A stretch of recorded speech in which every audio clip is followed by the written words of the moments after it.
Hello guys, hello Virgo, welcome dito sa aking channel, Kapalaran 888 Virgo. Alamin natin kung anong messages, vibration, gabay energy para sa lahat. Ito general reading para to sa lahat ng Virgo. Okay Virgo, lumabas to sa Taurus. Okay, so tingnan natin. Okay Virgo, nakikita ko sa iyo dyan, merong mga Virgo na posibleng makakatanggap sila ng isang balita, good news tungkol sa, or sabihin na natin opportunity siya. Okay? Pwedeng makatanggap kayo ng oportunidad na pwedeng magdala sa'yo ng sobrang saya. 'Di ba? Success. Happy news siya. Like sa career, promotion, salary increase, relocation, kung estudyante ka, may anak ka, scholarship. Okay? Kaso lang, meron kang two of swords dito. So, medyo, halimbawa, may nag-o-offer sa'yo ng scholarship. Hindi ka makapag-desisyon. Or pwedeng may nag-o-offer sa'yo ng job. Hindi mo alam. You're being unable or unwilling to make a decision. Hindi ka pa ready siguro. Or hindi mo pa gusto. Parang ganun. So, dito sinasabi na, sundin mo kung ano yung sinasabi ng puso mo. Yung decision making na gagawin mo ngayon is hindi dahil i-please sila, kundi dahil sa gusto mo, ayaw mo, parang ganun. So, dito sinasabi, iwasan mo yung sobrang pag-a-analyze ng sitwasyon. Okay? Iwasan mo yung sobrang pag-a-analyze ng sitwasyon. Okay, thank you. Para to sa lahat ng Virgo. Okay.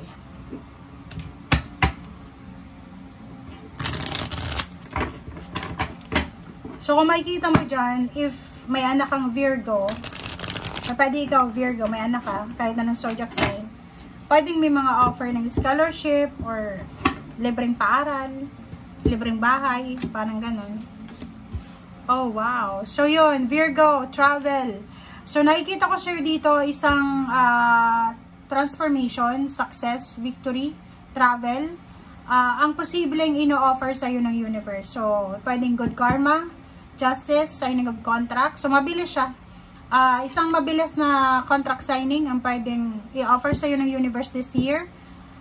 Isang international job ang posibleng papasukin mo sa taong ito. Kung may kaso kang kaharap or pwedeng may kaso kang involved, posibleng papabor sa'yo yung hustisya. Kung may mga taong gumawa ng masama sa'yo, babalak sa kanila yung bad karma and para sa'yo yung good karma. Pareho tong major arcana. So, major happenings to sa'yo. It's major number 7 and 11. Manifestation.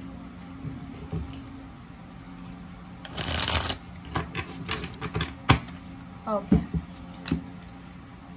Wow. So, nakikita ko sa'yo dito isang napakagandang offer ang posibleng darating sa'yo. 6 of Wands.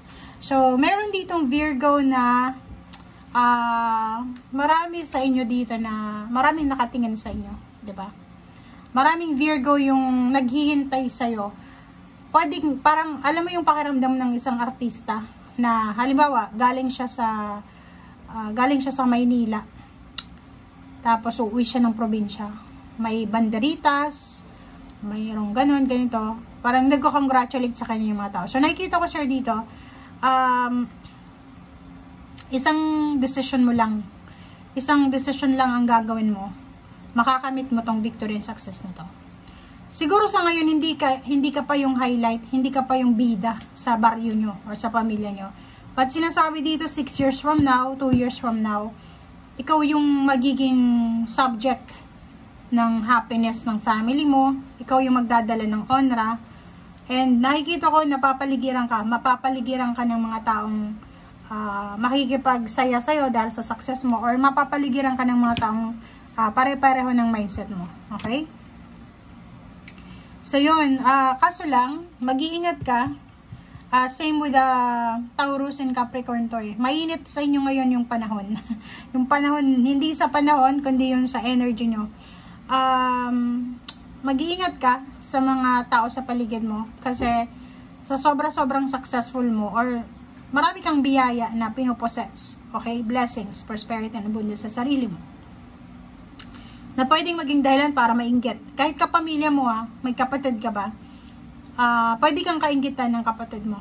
Kasi parang iniisip niya, eto si Virgo, sigurado na yung future nito. Eto si Virgo, ganyan ganito. So, dito sinasabi sa'yo na mag-iingat ka sa mga taong pagkakatiwalaan mo sa ngayon. Okay, Queen of Swords, gusto mo nang makaalis sa problemang financial, emosyonal, gusto mo nang mabago yung takbo ng buhay mo, but hindi lahat ng tao na makikipaglapit sa'yo ay maganda yung intention. Kasi yung 6 of Wands, minsan yung iba dyan naiinggit. Pumapalakpak sa'yo, pero pag talikod mo, binabackstab ka. Okay? Diba? Sa loob ng trabaho, kung bago ka lang sa trabaho sa company, mag-iingat ka dahil pwede kang pagnakawan, pwede kang i-scam, pwede kang i-backstab, siraan. So, nandito yung 7 of Swords, mag-iingat yung lahat ng Virgo dito. Sa loob ng trabaho to loob ng trabaho, King of Pentacles, sa pera din. Kung may hawak kang pera, mag-iingat ka dahil pwede kang manakawan. Okay, so 10 of Pentacles, and then, the Empress. So, nakikita ko dito, may mga Virgo na papasok kayo sa bagong yugto ng buhay nyo. Bagong trabaho, first time mo bang magtrabaho? First time mong mag-abroad? First time mong magnegosyo? Yung the Empress dito is a new idea siya. So, sinasabi sa'yo na this year, magkakaroon ka ng mga bagong ideas, bagong thoughts, energy, inspiration, para kumita ng pera. Okay? Yung iba sa inyo dito negosyo, pwedeng gusto nyo magnegosyo, yung iba naman gustong magkaroon ng farm, yung iba naman gustong mag-abroad, yung iba naman is gustong magpatayo ng bahay. Marami ditong plano na posibleng magdala talaga sa'yo ng blessings. So, 6 of Pentacles, so nakikita ko sa'yo na this year, makakapag-share ka ng blessings sa mga tao sa paligid mo, especially sa family mo, makakaipon ka ng pera, and at the same time, ikaw din, makakatagpo ka ng mga taong pwedeng makatulong sa'yo sa mga financial needs mo. Okay?